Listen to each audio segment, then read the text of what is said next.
All right, so we're going to start over again. All right, welcome to the All right, is that recording? Recording. It's recording. All right, cool. All right, so you know that this workshop is free. You're going to be watching this tape. You come here, you know it's for you. Now, the things that we're going to learn today are the root causes of your pain. Everybody mentioned these body parts: elbow, knee, shoulder, ankle, calcium deposits, forearm, and hand. You're going to find out why you have those pains, and if you've gotten treated, it feels good, but then all of a sudden, hey, it comes back again, right? Want to know the root cause of that? We're also going to learn 3 key exercises, 3 key things that you can address those issues and fix them yourself. Because my philosophy is that everybody should be able to maintain their body as they age, all right? You should never have to rely on somebody to fix something that you can do on your own.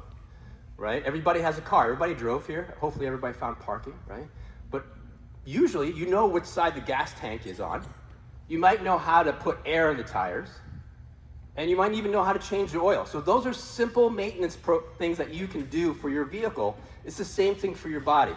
You know how to stretch. You know how to address these little aches and pains. But if your transmission falls out or the electronics fail, you got to go to a specialist, a mechanic. Same thing for me. All right, you come see a physical therapist. All right, and we're also going to cover our proper warm-up.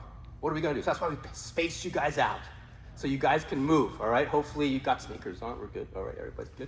All right, so what's in it for you? You're going to move better, you're going to feel better, and then ultimately you're going to play better. Right? You're going to stay pain-free, stay injury-free, and ultimately you're going to make your lessons, your time with the instructor more valuable, because you're going to know why you're moving the way that you do. Why can't I do that? I tell this to a lot of the athletes that come to see me. No matter how expensive your equipment is or how many lessons you take with a coach or instructor, your body can only perform what it is capable of doing. And we have to uncover where people's deficits are. And then you could win more matches. Who wants to do that? Right? Nobody wants to lose. Right? Anyway. All right, so who is this dude that's sitting up front with this mic? My name is Dr. Paul Kachowa. I am a physical therapist and owner of PAR5 Physical Therapy in Randolph, New Jersey. I'm a movement pathologist, a physical therapist, a problem-solving ninja. I'm an orthopedic specialist, also a certified dry needling specialist, certified golf fitness professional, certified level 1 CrossFit instructor coach. There's a lot of hats that I wear, right? But ultimately, my goal is to help active adults get back to doing the things that they love to do without pain meds, injections, or surgery. Even if you tried physical therapy before. A majority of the hands, when I asked that question before, raise their hands. You know what physical therapy is. I'm going to tell you that there's a different way. Because I'm going to stay on my soapbox right now that the American healthcare system is not healthcare, it's sick care. All right? See a lot of heads nodding. It's really reactive. And if you want truly health care to stay healthy and fulfill your role in society and be well as you age, that last decade of life, you don't want to stay in a wheelchair or a bed. You want to be active. You want to be out there in the court, right? So we're going to talk about that. But anyway, because I'm a medical professional, I've got to put this disclaimer up at every talk that I give. It's not physical therapy. This is just general advice aimed at a broad population, a broad general population. So if you're dealing with something specific, hopefully you can get a thorough physical exam so that you can get everything that's associated with your problems addressed, all right? You never want to put a Band-Aid on a bullet hole. You want to make sure that we're okay. All right, so in order for us to continue, and for liability reasons, we all have to take an oath. Okay, so we're going to put our right hand up, left hand's on your heart. You're going to repeat after me. If you don't do this, we can't go forward. It's got to be 100% because everybody's got to be, you look to your left, look to your right, you're going to be witnesses, okay? I state your name. Hereby declare to not hold physical therapy or its agents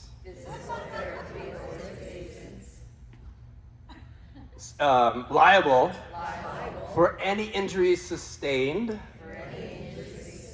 during this workshop, including dismemberment or death. I'm joking.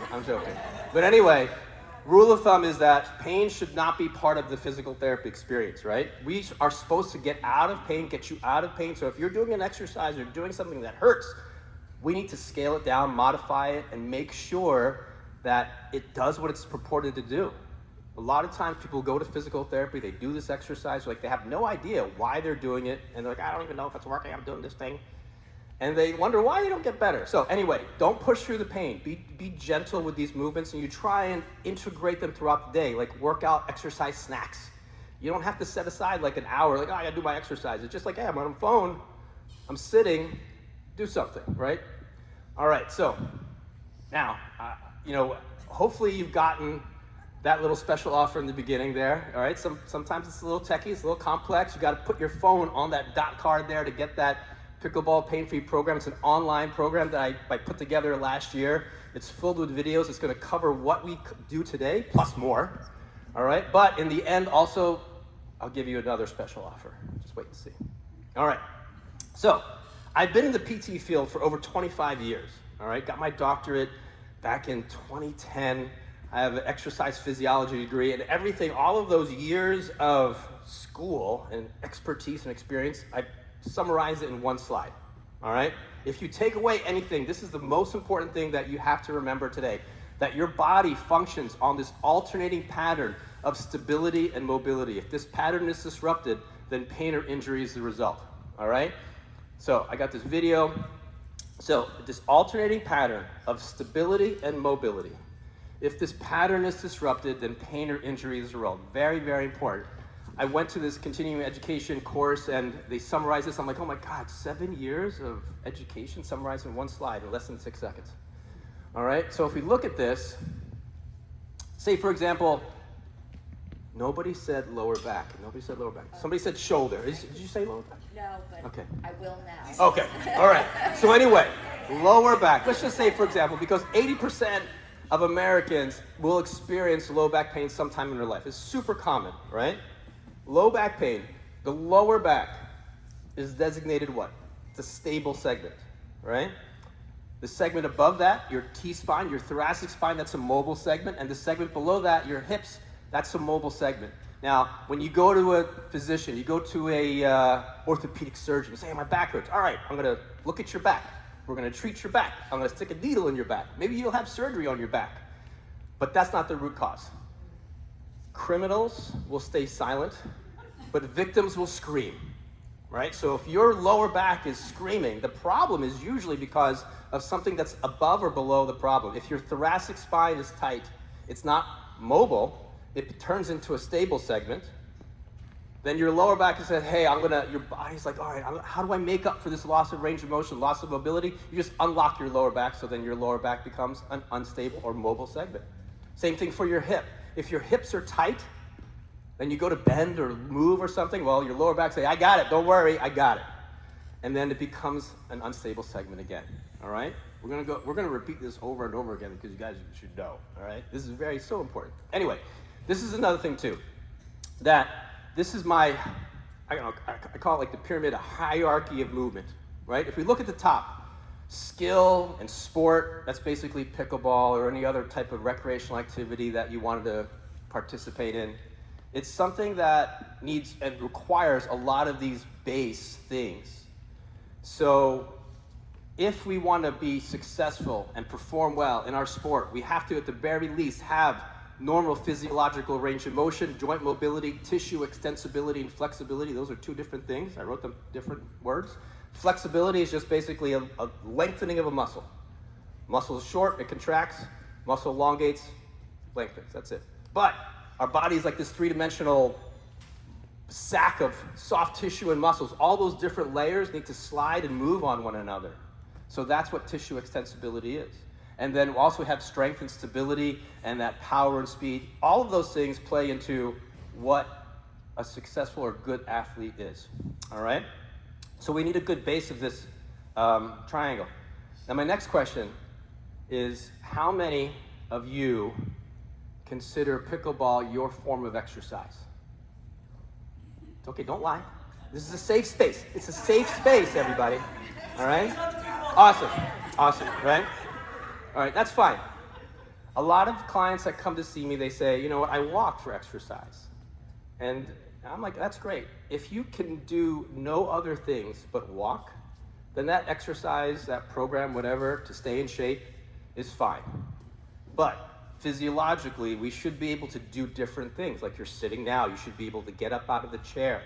Those types of movements are not experienced with walking, because walking is just falling forward with one foot in front of the other, right? It's just one way to get to A to B. That's why people can run marathons and walk miles and miles without very little expenditure of energy, right?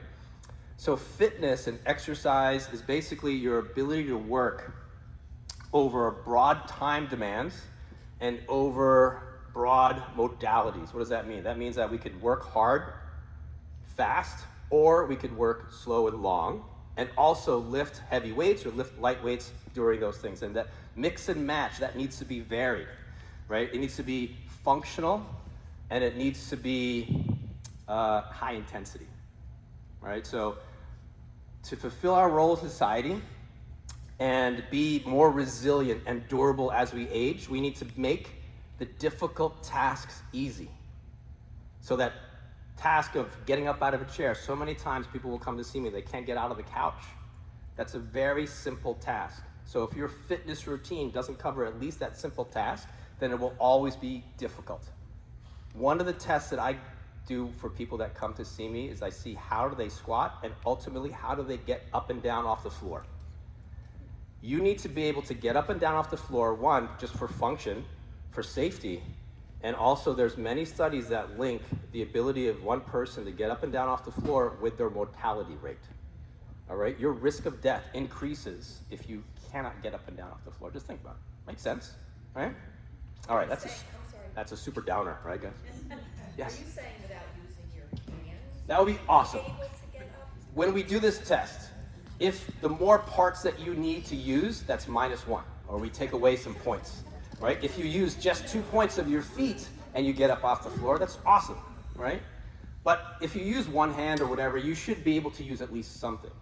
The bare minimum is that you get on the floor, you lie down, and then you get up and you stand up. And I think it's important because another client that came to me last week, she had knee problems, and she wanted to play with her grandkids on the floor, but she was relegated to the couch and had to wait for them to come to her. I'm like, that's no fun. You want to go play with these kids on the floor? You got to learn. So we got her on the floor, we rolled around, and a lot of times it is so funny that I had one guy come in yesterday. He had a total knee replacement, and I said, we're going to make you run. I'm going to see you run, not just because we're going to run a marathon, but let's just say, for example, you're in New York and you want to get across the street, the light's changing. You're on 6th Avenue, you got to get across. You got to be quick. So I had him run, and we just worked on hopping and then running short distances, and I took him out in the parking lot and said, all right, there's maybe 100 feet here. Go ahead and run. And we went through the little tick, and it was crazy. It was probably the highlight of my day because he turned to me and says, I haven't run in 15 years. This is probably the quickest I've run. And I'm like, that's awesome. Those are things that I live for. Being able to get people to do things that they thought were lost, things that they couldn't do. All right? Anyway, so I have this thing. One of the body parts that people threw up there was elbow. All right? So these are just terms. All right? Lateral epicondylitis, lateral epicondylalgia, tennis elbow. That's usually pain on the outside of the elbow. All right? If it's on the inside of the elbow, we just change the words. We switch lateral for medial, and we switch out tennis for golf. It doesn't matter. Right? Inside or outside. So they're essentially the same thing. Right? It can be due to poor technique or grip or something, right? So that's on the pyramid, that's the top level, but it might be something else on the bottom. So we look at the structure, and this is also one of my big philosophies, that if you're trying to fix something on your own, you need to know what it is you're trying to fix, right? So if I show you this, it's well, it's not because we're gonna get boring and we're gonna talk about anatomy for the next half an hour. We just gotta understand what these things are. So this is a muscle, and it has these fibers, and these fibers, they connect to the bone via a tendon, all right? And all these fibers need to be parallel to each other generally, right? So when they shorten, they create tension through that tendon and movement in a joint, all right? So that's the muscle tendon structure. Now, another thing that is important is called fascia. Fascia is this connective tissue that fills in all the gaps Muscle without fascia is just like ground beef. It's just like unorganized meat, right? So it depends on where we see, oh, look at that laser. Where we see this fascia. Fascia is all white stuff, right? We can call it paramecium, we can call it epimecium, doesn't matter. All of that does is just a sac where the muscle fibers sit, and it turns into a tendon. That connects to the bone, all right? We're gonna spend more time talking about soft tissue stuff, because that's very common. If we want to talk about joint stuff, then we have to kind of pull aside. It gets more complex.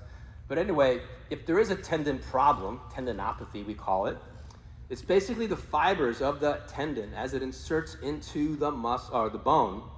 They're not organized, right? They're not parallel to each other. They're kind of disorganized. They've got this little, disorganized, wrinkly shape. Think about like a linen shirt. It's like, ugh, so wrinkly, right? So you get a new linen shirt, looks great. You iron something out, looks great. But if we got this, then not only is it not able to transmit that force efficiently, but it also takes up more room in the joint.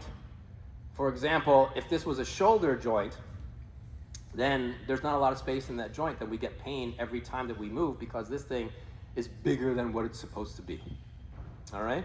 So for the elbow is classified as a stable segment, right? Stable. And when somebody comes in to see me, the evaluation, when we dive into something like an elbow issue, I always look at the shoulder and the wrist. The wrist is supposed to be mobile, right? And then the elbow is stable, and then the shoulder actually has two parts here. This is the shoulder joint right here, that blue one, that's mobile. But the shoulder girdle, the shoulder scapula, the shoulder blade, that's also part of it, that's stable. All right, so we're always looking up and downstream where the problem is so that we can address everything, all right? Because our body is a connected system of systems. It's not just like, oh, it's just this elbow. Elbow's super simple. All it does is bend and straighten. So we never want to treat just the symptoms. We also want to treat the root cause. So how do we do that? These are the three top things that you can do on your own to address any tendon or soft tissue problem, all right? First one is soft tissue mobilization. Soft tissue mobilization is like a massage or any type of thing. So what I want you to do is take your elbow, and we're gonna take 2 fingers and put it on the side of your forearm, right? So anywhere, we just need a piece of skin, right? And without letting your fingers slide on your skin, I want you to feel the skin move up or down. So if I slide my fingers across my forearm, up or down, left or right, I feel that give, right? There's some movement in there, all right? If I take up that movement all the way till it stops, then I can't slide anymore. That's where we start to do a lot of soft tissue mobilization. Because you think about stuff needs to slide short, long, over and under one another. So when you're doing some type of soft tissue work, you can do something like that with your fingers. You can get a massage gun. They're super ubiquitous now. You can get them anywhere, right? Little massage gun, little ball that you want to massage, doesn't matter, all right? Whatever soft tissue technique that you choose, you want to be able to improve that sliding surface, all right? Let's see, lacrosse ball, that's a big one. Tennis ball will work well. I don't know about a pickleball. I haven't tried it. The plastic covering might be a little bit slidey. I like the lacrosse ball because it's very tacky. And it's not bad in a sock. There you go. Michelle's like, sock. Nice. All right. And then cross-friction massage. If we look at how the tendons are, let's just say, for example, our elbow example, right? Usually tennis elbow or lateral pain is somewhere around here. It's on the outside of the elbow. Those fibers of the muscle generally go down the forearm. They're just going straight. So what I'll do for the cross-friction massage is I will take my 2 fingers, go over the tendon, the bony part here, it's like by the funny bone, right? So it's like, oh, it's like right over there. And go just past that, and then go across those fibers. This is called cross-friction massage. If you do have elbow pain, it's not gonna feel comfortable. You wanna seek out those little pieces of gristle almost, that feel a little bit tough and might be uncomfortable when you start to push and pull on them. But what that is, that cross-friction massage, is a very controlled trauma to the tissue. It's like a controlled burn when you have a forest fire, you light a fire to stop the fire. So when you do this, you're basically breaking up adhesions or stuck parts and helping them move. And then your body over the next 48 hours says, hey, there's something that's going on in there. You've kind of activated a mild inflammatory effect. And inflammation in your body is not necessarily bad as long as it's in check, because that's how our body gets blood flow to the area. It gets the cells that need to eat the junk and get that cleaned up. So the next 48 hours after you do your cross-friction massage, it should feel better, if not immediately. And then the big one is eccentric exercise. So exercise, we kind of can divide it in two simple camps, two simple movements, concentric and eccentric. Fancy term for up and down. All right, if I take a weight, here's my water bottle. Let's pretend this is like a 5-pound weight. I'm gonna hold it in my hand and I bend the elbow. This is called concentric. It's shortening under tension. If I do eccentric, I'm basically lowering it. It's lowering or lengthening under tension. For your wrist, it would look like this, up and down. All right, so concentric is up, and then down is lengthening under tension. The key with the eccentric is that you could lower more weight or withstand more load than you could lift, right? Makes sense? You could lower more weight than you could lift. So the amount of tension that you want to apply, or the amount of force that you want in that eccentric maneuver, is as high and as heavy as you can tolerate, because that is what targets the tendon specifically.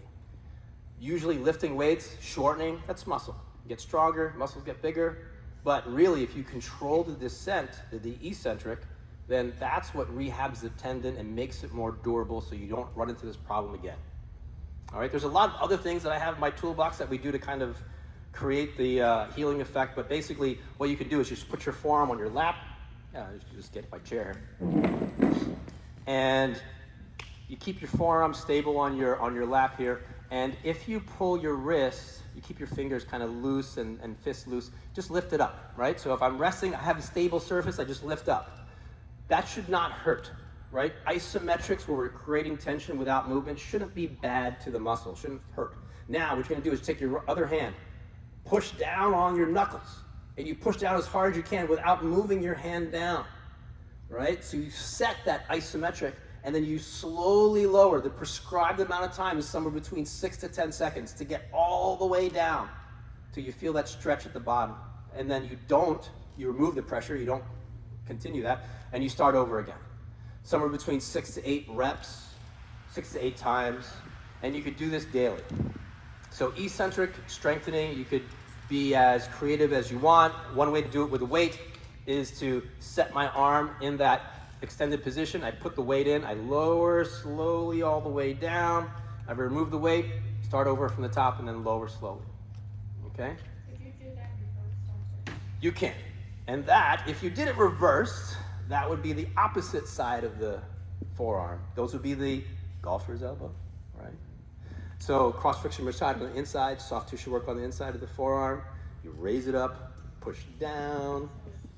This tennis elbow? Palm down, correct, yes. It doesn't matter.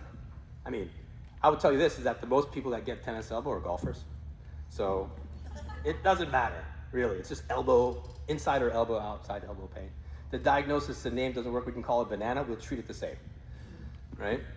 So those are the three things that we wanna keep in mind as we're trying to treat soft tissue problems, all right? Now we're gonna go to the shoulder. All right, shoulder again is classified as a mobile segment, that ball and socket joint, right? And these are some things that could happen. Partial tears, I didn't write calcium deposit in the shoulder, but I'll tell you that calcium deposits, basically your body deposits bone in areas that are stressed out or you have a lot of weight bearing. The reason why people that have osteoarthritis of the knee, their knee gets bigger because they run out of the meniscus, the cartilage gets worn away, then we have bone on bone. So your body's like, hey, there's a lot of stress on that bone. How do I protect it? I'll just build more bone. So the knee gets bigger and it gets deformed. It looks not great, and you have a knee replacement, stuff like that. It's pretty high. I think the United States is not the top country that gets the most knee replacements. I was just looking this up last night. I think the country that has the most knee replacements is Switzerland and Germany, right? I don't know. I think it's access to high quality medical care. I think that might be part of it. You know what? I tried to look this up and the sources were varied and mixed, but what country has the least amount of knee replacements? Anyone? No. Japan, right? And I think it was Ecuador was another one. And I think Ecuador because there's not a lot of medical care there. So Japan, and the reason why I bring that up is because oftentimes people will come, oh, you know what, I'm getting off topic, Jesus. That's why I have these slides, because you gotta stay on topic. Everybody's gotta raise your hand. Stop talking, stop wandering. All right, so back to the shoulder. We will get to the knee, and we'll talk about all this stuff later. But anyway, bones, calcium deposits, yes. So when a tendon gets rubbed repeatedly, either it will start to fray, like the tendinopathy that we saw earlier, and then if you have some other chemical products or chemical metabolic issues in your body figures out, hey, I need to make that tendon stronger, just deposits a little calcium in there and gets that's thick and hard. But you know, bone is not elastic, so that's one thing. When we want to reduce any of the issues that we have here, rotator cuff tendonitis, tendinopathy, impingement syndrome. Impingement syndrome is basically when the ball and socket, the space in between gets smaller.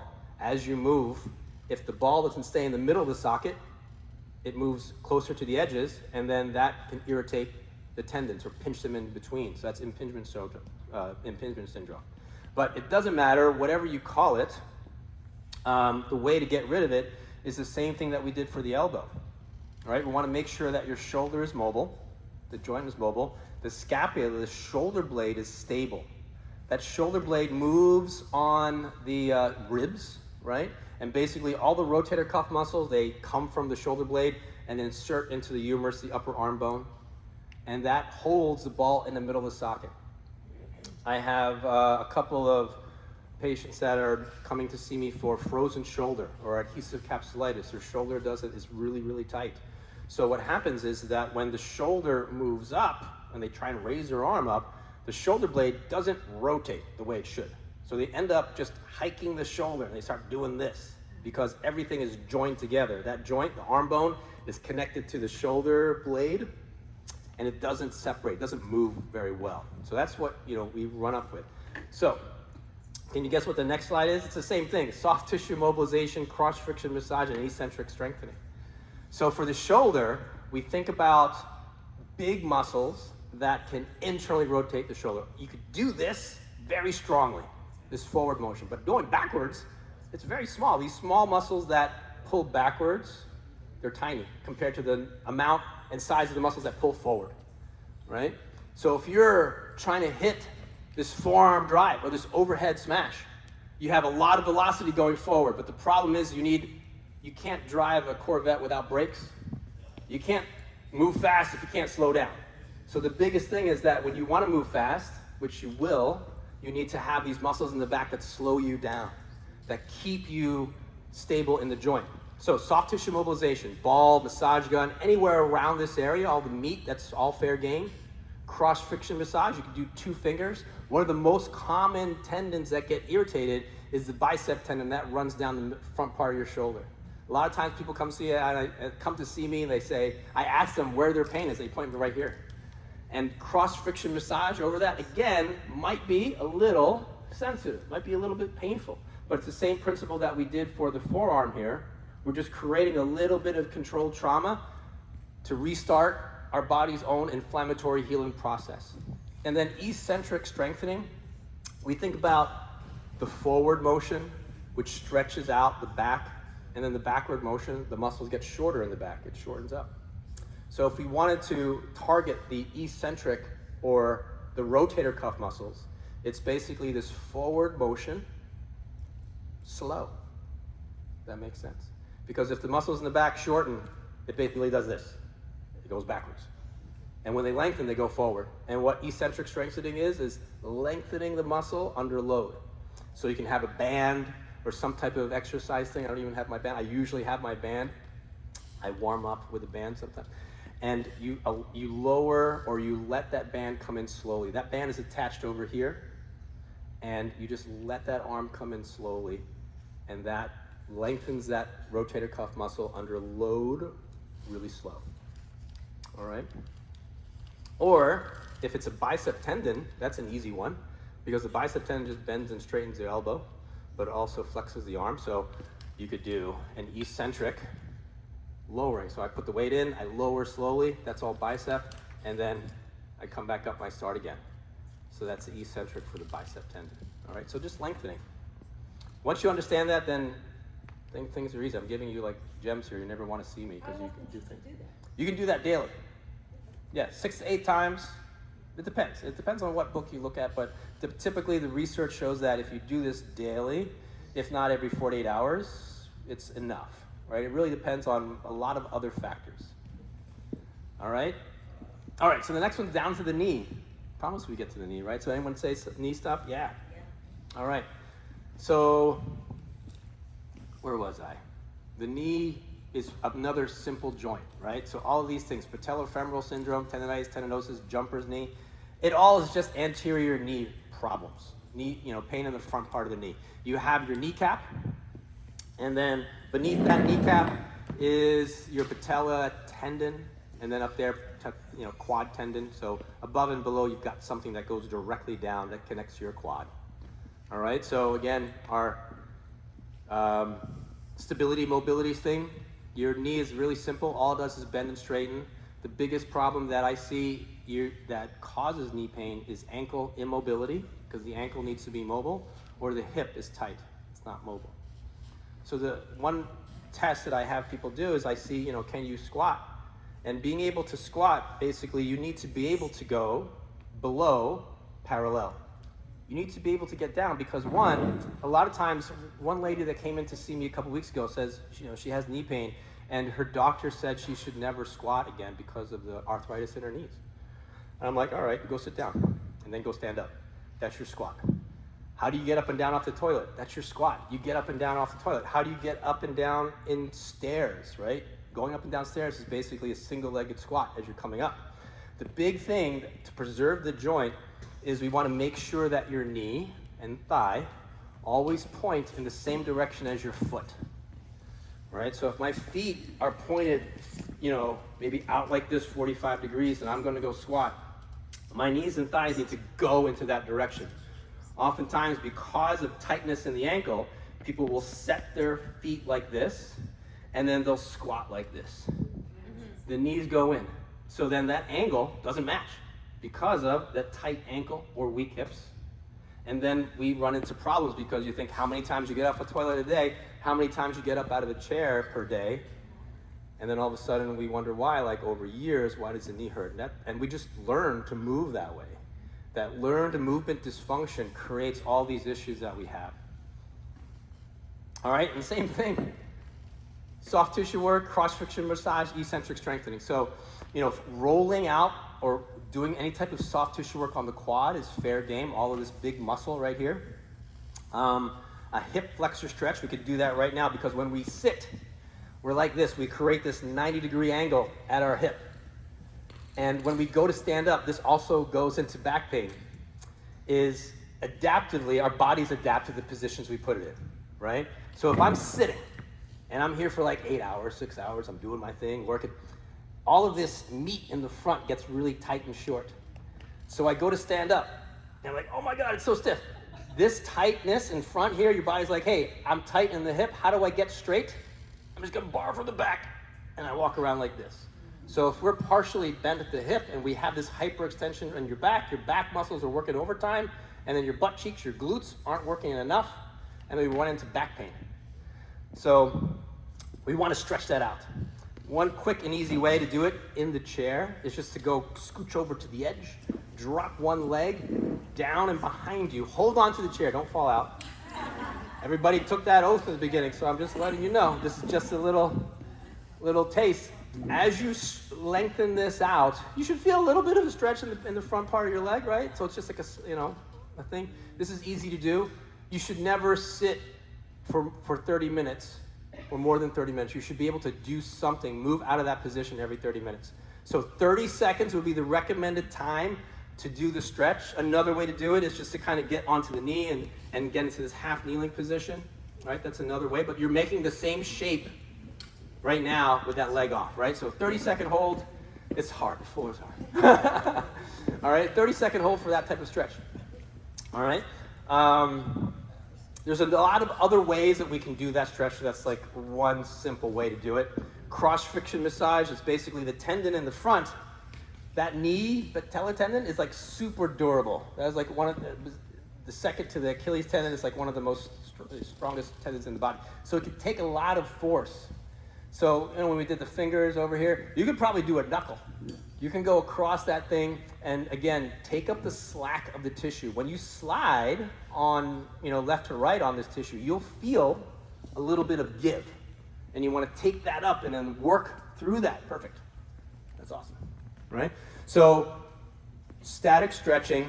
Oh, I didn't even talk about the time. So the time dosage for anything that we're doing for cross-friction massage is about 1.5 to 2 minutes. All right? Soft tissue mobilization, if you're doing some type of rolling or some type of self-massage, also the same amount of time. All right? And the stretches that we did, any static stretch, you want to hold it for at least 30 seconds. Is that true for like the Theragun or something? Yes. I would say 1.5 to 2 minutes Theragun on the spot. That's a muscle. And then break and then that's it? Or You can do it as often as you want after that break. okay. Yeah? Feels good? How much time you got? You could do that. But oftentimes people will, it's a self-limiting activity.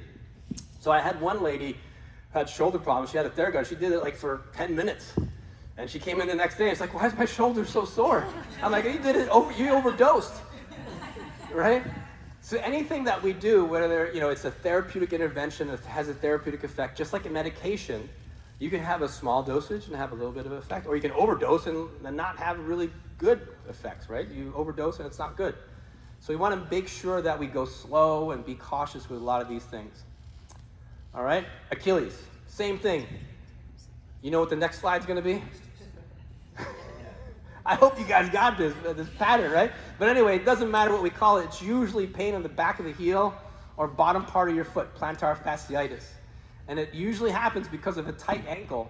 If we don't have this move, which is called dorsiflexion, that mucks up all the tissue on the bottom of your foot, right? Dorsiflexion is the toes up. That makes the Achilles tendon tight. And if your ankle's tight, then we have knee issues because the knee doesn't move very well. So you got to watch out. Ankles and the way that your foot interacts with the ground is probably one of the most important things of the body, because once your foot hits the ground, that dictates a lot of things upstream. Right? Here it is. Stable, mobile. We know that. Soft tissue mobilization, what do we do? For soft tissue mobilization for the calf would be where we would do all that stuff. Foam roller, Theragun, hands, whatever. Whenever I get a massage, this is probably the tightest part of my body. I hate it. It's painful. But you want to go slow into it. Those are going to be tender spots. Normal tissue, like normal muscles, they withstand pressure pretty well. When you get into a spot that has a little adhesion or a tight spot, it doesn't tolerate pressure well. It feels painful. It feels more dense and hard. Those are the spots that you need to pay attention to. And then cross-friction massage, you can do that tendon. Again, tendon, the Achilles tendon is super durable. You can do your knuckles on there or do other things. And then eccentric strengthening. Eccentric strengthening is basically, think about like, I'm going to come up on my toes, and then I'm going to lower with just one leg really slow. And if I was doing this off of a step, I would have a lot more range of motion. So I'm up with 2, and then down with 1. There's a lot more force on the down phase than the up phase. So you're lengthening again under tension. You guys got that? And over the whole body, pretty much. I tried to summarize everything up. It's good. So now we're going to talk about how we warm up, right? So we need to create some space. One of the rules for warm up is that we look at the sport, we look at the positions of your body, and then our warm up should integrate components of that. All right? So you ready to move? So let's have everybody stand up. I'm going to get in the middle here. And the first thing is talking about a hip hinge, right? Imagine you're at the kitchen line, right? You don't want to wait for that dink. You want to be active and aggressive. You want to hit that dink out of the air. What do we need to do? We need to hip hinge. So from the side view, what I'm going to do is I'm going to get my feet about shoulder width apart, toes pointed forward. I'm going to stick my butt out as far as I can without rounding my back, and then stick my hands out. You notice that my knees really haven't gone forward. And I continue to stick my butt out as far as I can. If I get tension in my hamstrings, then I'm just going to bend my knees a little bit. So here I am. I'm reaching forward as far as I can, stick my butt out. So here you should feel a little bit of a stretch, and then come back up straight. Let's do that like 5 times. All right, see that tension, feel that tension in your heels. You're reaching forward. You're trying to get that volley out of the air, and then come back up straight, right? So here is a hip hinge. Your butt goes out, and then you come back in, you squeeze your butt. That's the glute muscles pulling you up. You should not feel this in your back. I think we got 2 more. All right? Warm-up should take like maybe about 5 minutes or so. All right?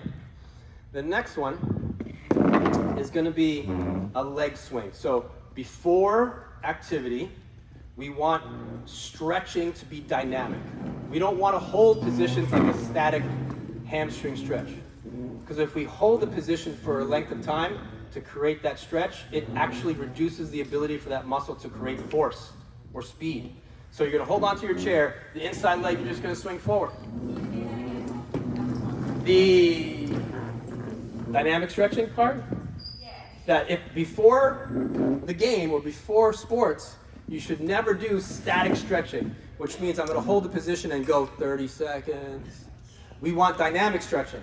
Dynamic stretching like this. You should feel a stretch in the back of the hamstring, maybe back front part of your hip as you're doing this. The range of motion, don't kick it.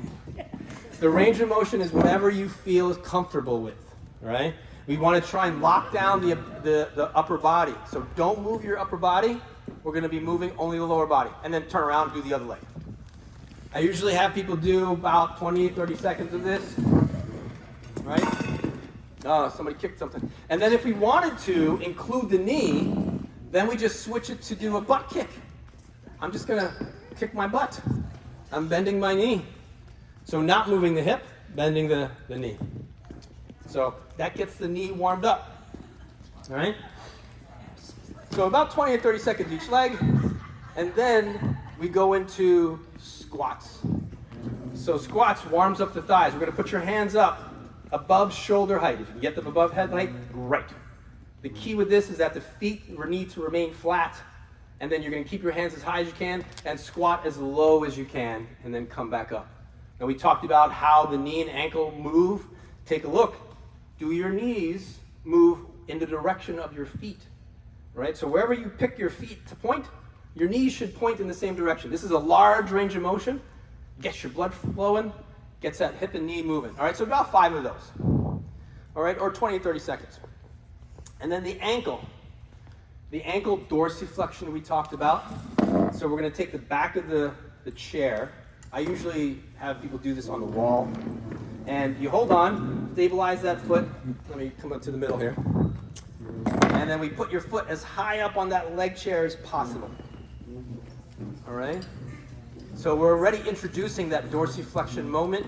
And then without moving your heel, without moving your foot, you're going to bend your knee as far forward as you can. The chair is going to slide a little bit, but you want to hold that down as much as possible. And then dynamic stretching, we're going to go in and out of that motion. All right? The heel shouldn't come up. If you did this against the wall, it'd be much more effective, I tell you that. My knee, yeah, my knee's bending. So I'll show you over here. Side view. Heel stays flat, or heel stays glued to the ground. Ball of my foot is high, and I bend the knee forward and backward. You should feel that in the ankle. Right? If this is too tight, then we can go to the traditional way, where your feet are just on the ground, and we're just bending the ankle there and keeping the heel down. So that's another way to do it. Right? Loosening up that ankle. Do it up against the wall. It's much more aggressive, but still effective. Don't forget to switch sides, because you got 2 legs. All right. So we did ankle moves. We got everything down low, moving. Now we can do the arms, right? So we have arm circles. You could, super simple. We could start just like big and easy, and you could start small. I like going backwards, because backwards, prioritizing going backwards, activates all those rotator cuff muscles. You could certainly go forward, that's fine, but make sure that you do 80% backwards, right? Make it big, whatever. And then just like the wrist, if you had your racket or your paddle in your hand, you could start to, flick around. That's the time that I would say, hey, you know what, I'm gonna go against the wall, maybe hit some balls, warm that up, do wrist circles. You could do hands together, do circles, pretty easy. I'm not a hand specialist, so you could tell that, yeah, I don't do that. Anyway, once we're done with that, we should be able to kind of say, hey, I need to move quick on the court. So that's when we start to do like pogo hops, perhaps. So we're just gonna got feet together, stay on your toes, and just up and down.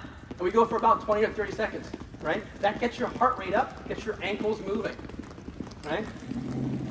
All right, so after that, if you want to, we can do skipping.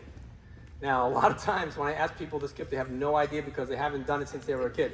But basically, it's pushing off the toe of one leg. And again, skill is something that if you do not practice it, you lose the ability to do it. So skipping is something that you should be able to do. All right? All right. Right? Am I right? I forget how to step, right? All right. The other thing that we're going to finish up with is lunges. So if we're going to be at the court or trying to get those dinks, we want to be able to do a step and a bend. So you can imagine like forward and sideways. It's usually the directions that we'll do. You can also go diagonally, but you're just going to keep one leg straight and then you're going to step and bend the other knee. Make sure that the foot stays flat. And you can go out to maybe a diagonal motion and then come out to the side. One knee stays totally straight as you're exploring these motions. And what I would do also is focus on where your foot is pointing, right? So we want to focus, especially when you go sideways, can we go maybe not laterally like this where we're opening up, but maybe like 45 degrees with the foot. So we're not totally turned out one side.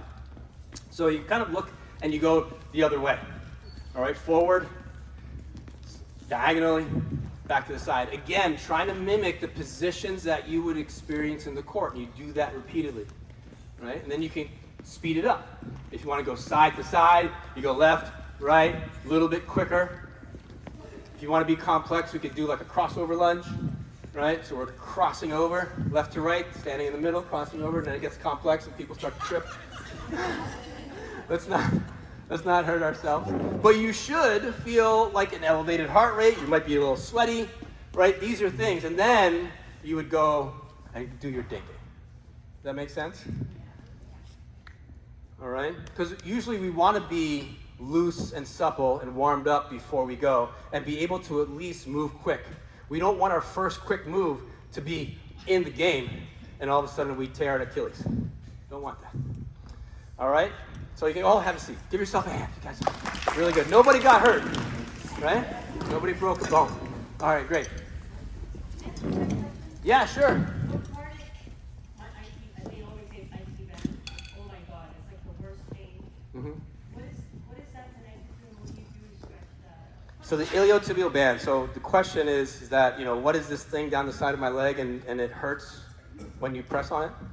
Sure. All right, so the iliotibial band. What was that? Yes. It's not pleasant.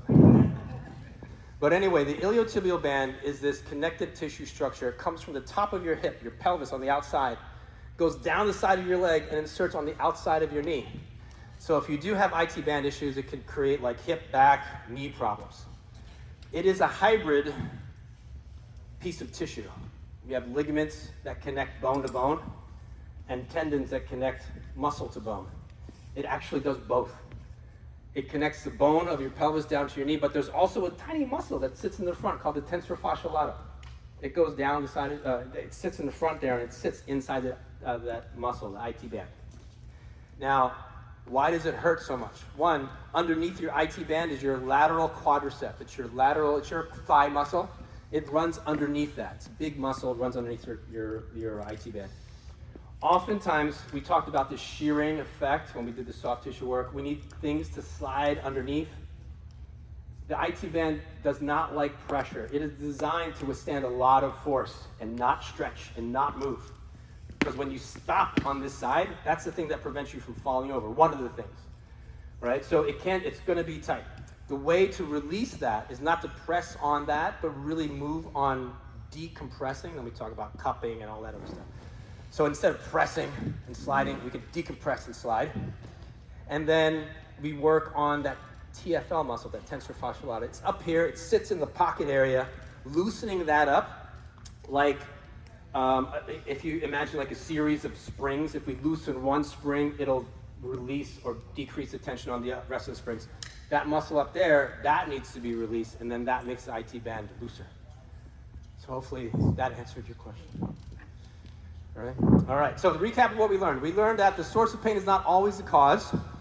Tendons get stronger with eccentric exercise, and we talked about the key exercises, the key movements to maintain joint health and maintain our role in society and perform well as we age, and the proper warm-up to improve your game and reduce your risk of injury. All right, so the special offer that we talked about in the beginning, the pain-free pickleball workshop offer. So it is a pickleball performance physical assessment. All right, we talked about how you don't have to be in pain to see a physical therapist. You don't need a physical therapy prescription to go see a PT. I'm a movement pathologist, a movement expert. We can diagnose and treat whatever we see. It's a 90-minute session, one-on-one with me.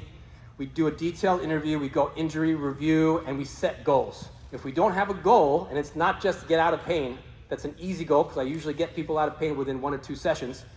We need to think bigger. If I took away your pain and improved your way to play, what's the next level? Oh, I want to compete. I want to do a tournament, over 50 tournament. Great. That's a great goal. We'll get you there. All right?